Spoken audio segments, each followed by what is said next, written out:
ఒకే ఒక షూట్లో మా ఊరి ఎంట్రన్స్ వీడియోని షూట్ చేసి చూపిద్దాం అనుకుంటున్నాను. ఇక్కడ కనిపిస్తుంది కదా, అదేంటనుకుంటున్నారు? పసుపు తోట. ఇది వరి తోట, వేప చెట్లు, ఇవి టెంకాయ చెట్లు.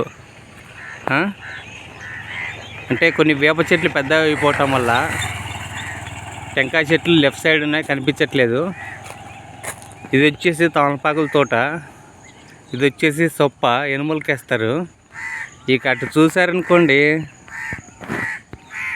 టెంకాయ చెట్లు, టెంకాయ చెట్ల మధ్యలో వరి పొలము, అలాగే పక్కనే పెన్నా నది. ఇదండి మా ఊరి ప్రత్యేకత. ఇక్కడ చూసారనుకోండి పాతది ఒక రూము, దాంట్లోనే ఇంజను,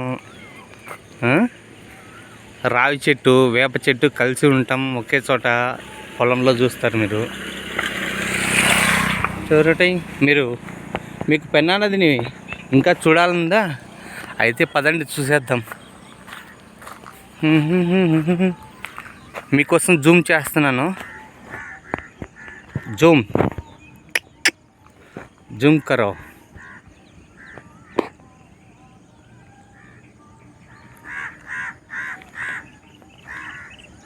ఇలాగ చూస్తూ ఉంటే అలాగే నిలబడిపోవాలనిపిస్తుంది. అదేనండి మా కనపర్తి యొక్క ప్రత్యేకత. టోటాయి.